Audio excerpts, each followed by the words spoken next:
Evil Geniuses are Spring 2022 LCS champions. They'll now be heading off to MSI to represent North America, and honestly, not a lot of people saw this coming. It was an insane lower bracket run in the playoffs for them. They swept aside some of the region's most veteran talent and provided us with potentially the single greatest play in the LCS's 9-year history. 2v5 is possible. I mean, you're not going to stop the Baron, but you might get a team fight. He's going to shoot. You're kidding me. Centauric fights early. Kill number 1. Here comes kill number 2. Danny's in for number 3. From 4. The king of Pentakill. Oh my God. You got to be kidding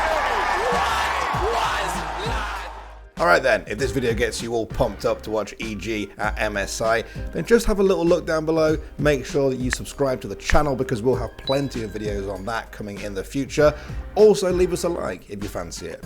Appreciate it. Look, if you've paid any attention to the LCS since 2013, you'll have seen the same names taking the title year after year. CLG, TSM, C9, TL, these were the teams that swapped the trophy between them, and it was only last year that 100 Thieves became the 5th org to ever be crowned champions. Well, now you can make that 6. EG are champions, but honestly, only their most die-hard fans would have said this was coming just a few short weeks ago.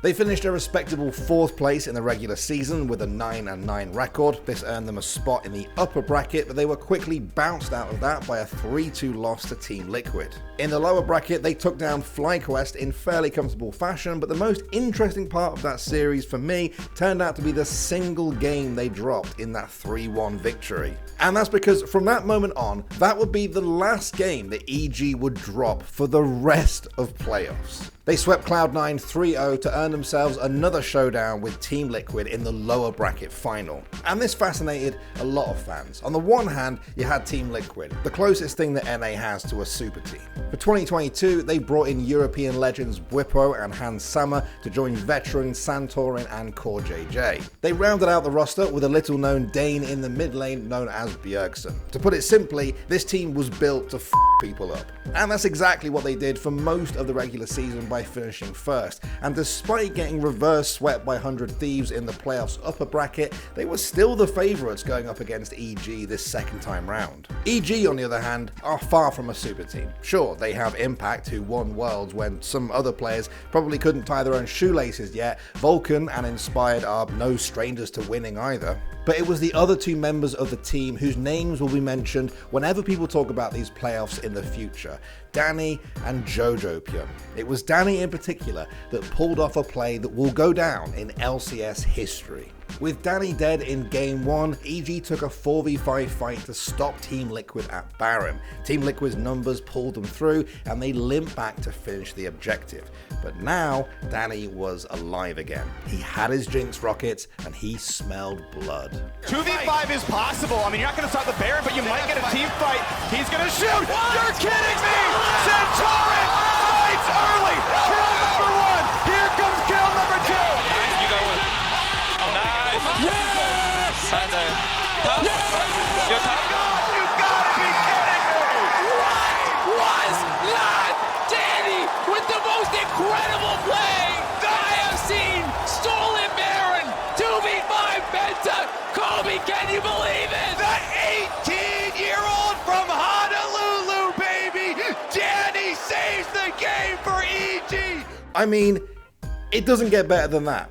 A Baron Steel pentakill is what gets League players up in the morning. Most AD carries I know would trade their pinky for that in their Silver 3 game, never mind a domestic final. There were some small victories from Team Liquid in the next 2 games, but it felt like they were trying to fight back the tide, and EG eventually shut them out in another clean sweep.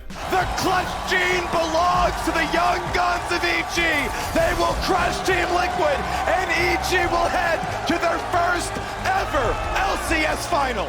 Honestly, at this point, I'm not sure if it was the insane Jinx play from Danny or the fact that it was TL that got knocked out of playoffs, but I think a lot of us forgot that this wasn't even the grand final yet. The next day, in the grand final, EG faced off against 100 Thieves, who had been building up their own hype too. They were the defending champions. They were the ones that knocked TL down to the lower bracket. Closer and Abadage seemed to be reaching their final form. They look great, but over the course of the series, EG out-team fought 100 Thieves hard across the board. A Jinx ban in Game 2 and a great early game from Closer wasn't enough to slow EG down, who were banging on the Nexus by the 24th minute. So, the series was at 2-0. Now, for a lot of neutrals, like myself, a broken TSM fan, many of us were hoping for a 5-game final, the chance to hear Silver Scrapes. And remember, 100 Thieves had pulled off the reverse sweep against Team Liquid just a week before. But this was EG's playoffs. This was EG's day. This was EG's final game. And they weren't going to let anyone take that away.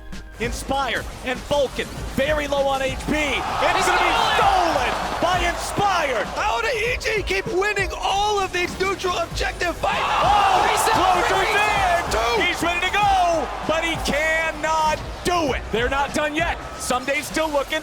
Danny stepping up. Abadaga looks foolish in front of JoJo, and EG gets boom. 100 Thieves, they've got the teleport coming in. They might still look for something here. Someday's gonna see Inspired, who immediately goes for the dunk. Abadaga trying to find something, but he only finds his grave. EG in a 5v4. Someday tries to go in, but now he's stuck in a golden statue. He flashes out to stay alive, but who he can't do the same. FBI trying to skirt around this fight, trying to find anything, but he only finds a dredge line. Vulcan has him solved. Vulcan goes for the dredge line, but he won't get it. JoJo in stasis, and the fight is already over. 100 Thieves are getting ran into the ground, and EG with a perfect ace. It is the fastest finals ever, and it never felt this good to be bad. Evil Geniuses are your new LCS champions. As Captain Flowers said just there, this was the fastest LCS finals in the league's 9-year history. It took EG just an hour and 18 minutes to finish off 100 Thieves across the 3 games. That's an average of just 26 minutes per game. It's just ridiculous. But the real headline here is the fact that EG did all of this with homegrown North American talent in the form of Danny and JoJo Pyun. And these guys didn't just show up to help a little bit either. As you've probably gathered from this video, they practically carried EG over the finish line at times. It's difficult to convey just how quickly these guys have risen to the top. This time last year, Danny was honing his skills on EG's academy team. Last summer, he won the Rookie of the Year award, and now he's the LCS title holder at the age of 18. And lads, don't even get me started on JoJo Pyun. He's 17 years old. This is the young Canadian's first split out of the academy roster, and 2 years ago, he was a Fortnite pro. I'm not f***ing kidding. There's a video of him destroying Tfue back in the day with over 800,000 views. He was a prolific stream sniper who was known to 1v1 the big names and just batter them. These are the guys that are the current LCS champions. Their rise has been meteoric, and it's brought up the same old argument of domestic versus imported talent. Guys like Danny and JoJo are living proof that NA can produce quality players, that the default of importing from China or Europe might not be the only way to succeed. Of course, they're still both the exception to the rule right now, and org owners have years of successful import stories to point to when deciding their rosters. But bloody hell, at least these lads have given the region some hope.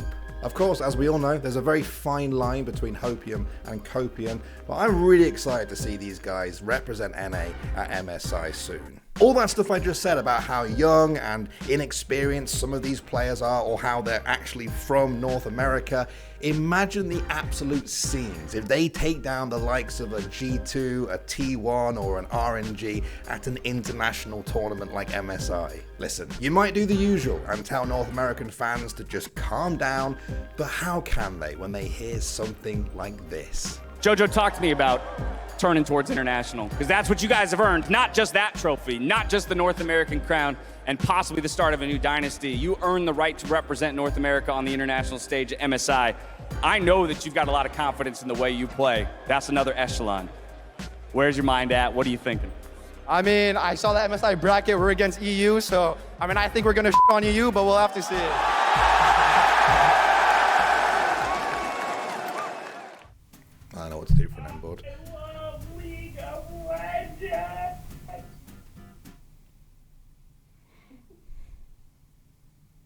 Well, I don't know. Sorry, Colten, there's nothing there. I mean, I think there might be some funny clips earlier on. There wasn't. I don't know. We'll figure it out. We didn't. See ya, Colten. He didn't.